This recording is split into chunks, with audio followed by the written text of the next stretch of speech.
I'm friends with Madonna, and I asked her what is her favorite Nightwish album.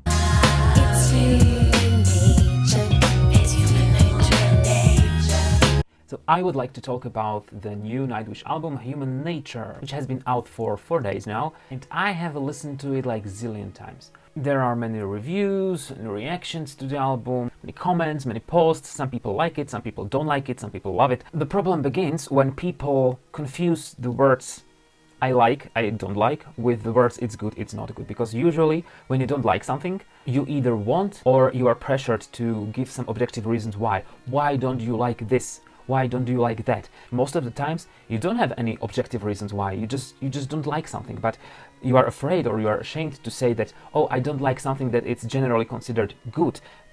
And then you start to find some objective reasons for not liking something because you feel like you have to give some reasons, and you don't. Basically, you are saying, I don't like this because it's not good. And that's not how it works, I think. First of all, it's very hard to say about art that is good or bad, and we are not talking just about the music. With everything that is considered art, it's very hard to determine that like this is good and this is not good. It's not science. When you have 9 runners and they run a track, after that you can clearly say, okay, that one was first, that one was second, third, fourth. Basically, you can create a numbered list from the best to the worst of the runners. But what you can do when you don't have runners, when you have 9 songs? So art is very hard area to orient yourself when you're talking about good or bad. But for the purpose of this rampage monologue, let's use the word good and bad very freely. You have every right to not like something good, and you have every right to like something bad, which is the reason why Britney Spears is famous. Leave Britney alone! Oh, that was stupid. It's like with food. Some people like chocolate, some people hate chocolate. But it doesn't mean that the chocolate itself is good or bad. And I know the music and art is more complicated than food or chocolate, but on a basic level, it's applicable. And I will give you full disclosure example of mine. I like some of the Rihanna songs, although I know she's not considered to be that much vocally talented.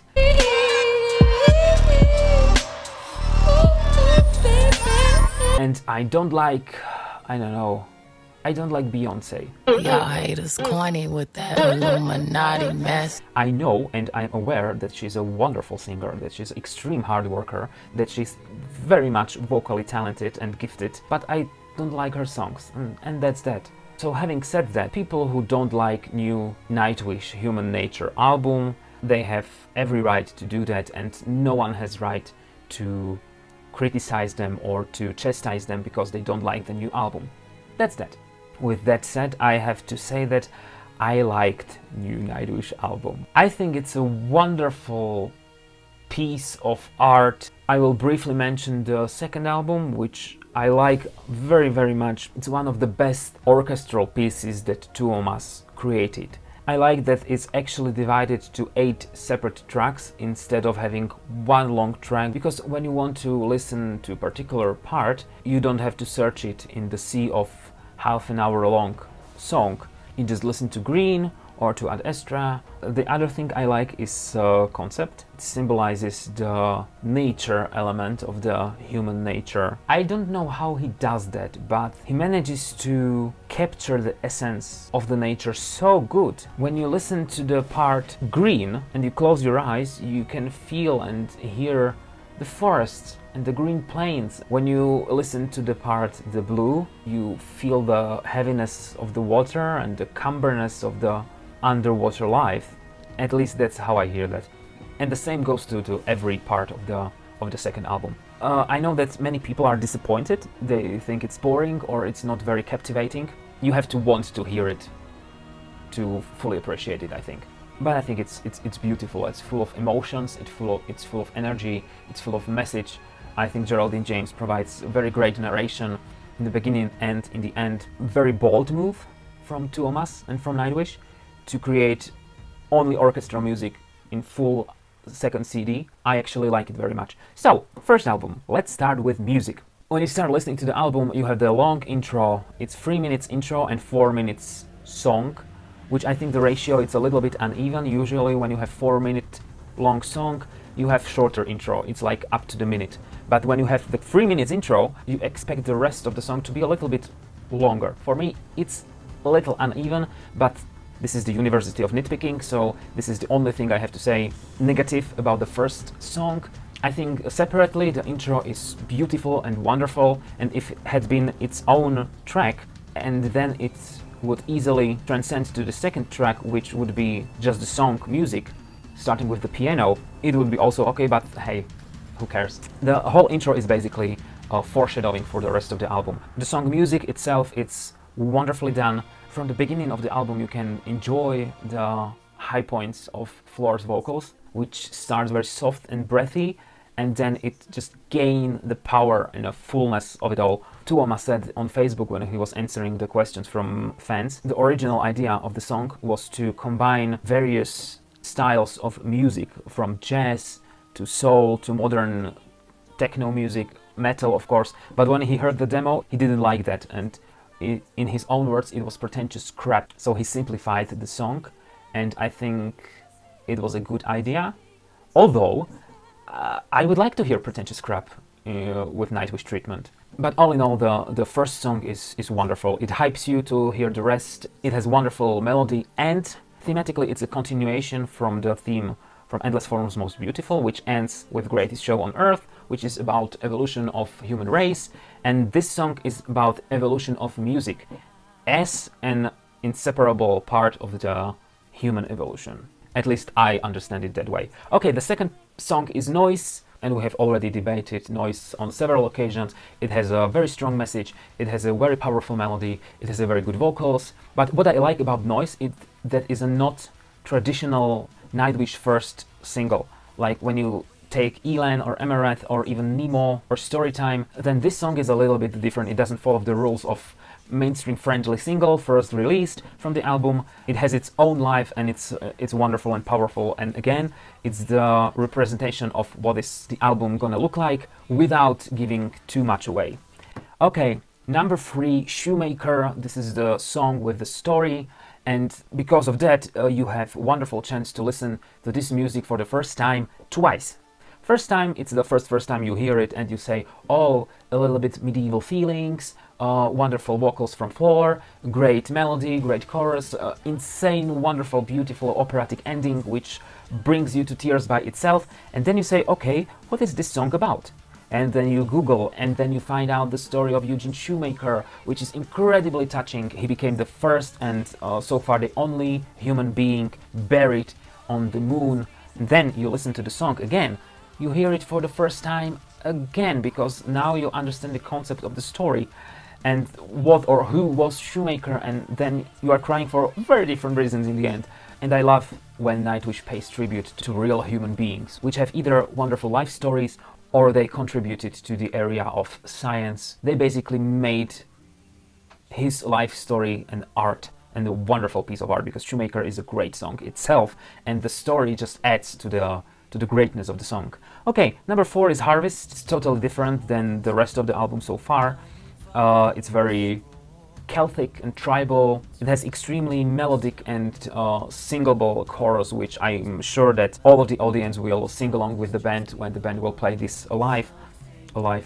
When the Nightwish plays that live. Not everyone's cup of tea, I understand it, but I just like this. I just like this song very, very much. For me, it's interesting how this uplifting melody, which really makes you feel very, very good inside, it's about basically death as a part of the life circle.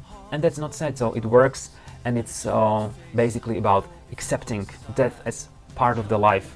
A harvest of 100 fields, hearty and tame, all going back to one single grain. Okay, number 5, Pan or Pen. Yeah, this song floored me. After a couple of listening, it's a combination of Nightwish's evolution as artists with the old schoolness of them. You know, they took everything from their old school material that worked and transformed it to something new. Which this is the song that represents my feeling about the whole album the best. On one side, it's a pure Nightwish, it's a highly recognizable Nightwish trademark sound, and on the other hand, it feels completely new and unheard of. The song is very strong, powerful, it just goes and you have no idea when it ends, and it's highly influenced by his work on Auri album, which I think music also is a little bit influenced by that, but you can clearly hear it now. I thought it would be the reference to the creature from the Greek mythology, but I think it's more like Peter Pan.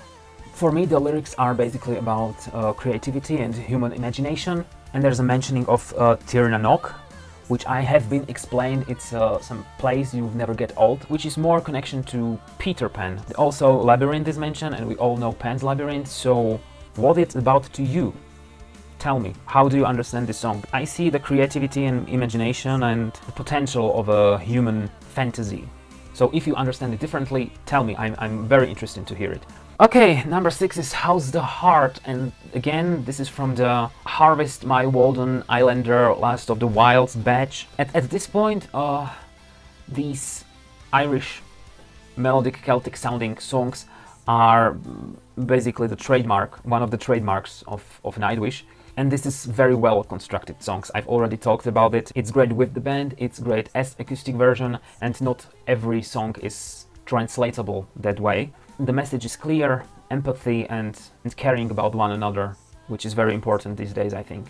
And it's a very beautiful song. I've read in one of the comments that it has a very strong personal connection to Flor, because her husband and child are mentioned in the lyric somehow. Okay, number 7, it's Procession.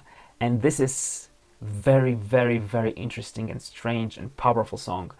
For me, the main idea and the main frame of this song is embedded in lyrics, and everything else, including Flor's vocals and the arrangement of the song, is tailored around those strong lyrics to accompany them. So we as listeners are not disturbed from listening to the lyrics clearly. The pacing of the song is very clear and linear. Flor's vocals are again from the beginning very, very soft and then gain the full power, but she's not growling, she's not rasping, she's delivering the lyrics very clearly, so they're highly understandable because they are so strong, they can dominate this song.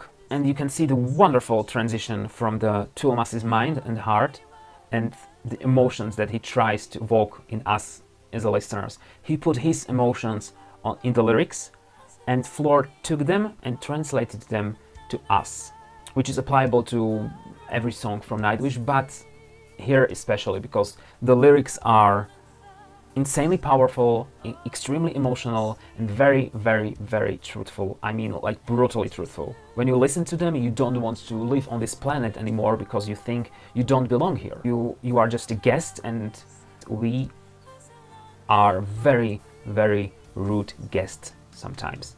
But as always, in Tuomas's songs, he still believes in humanity. He still believes we have a chance to get better. The last 2 songs for me are the heaviest elements in the album. The Tribal is just strong, big Thor's hammer that hammers you down to the floor and say, "Stay there, bitch." Although it starts very deceptive.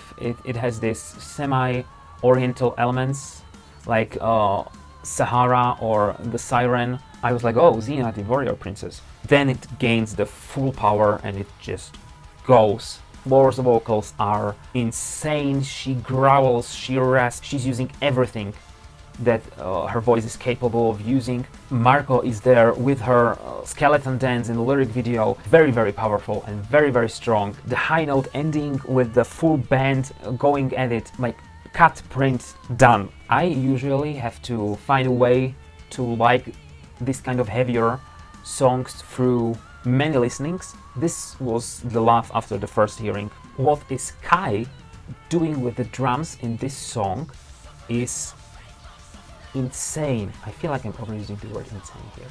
Okay, and the last song in the end comes Endlessness. Some people are complaining that there is not enough Marco in this album. For me, I prefer quality before quantity. And when you have a song like Endlessness with Marco, you don't need anything else, because this song is magnificent. This is the best word I can use.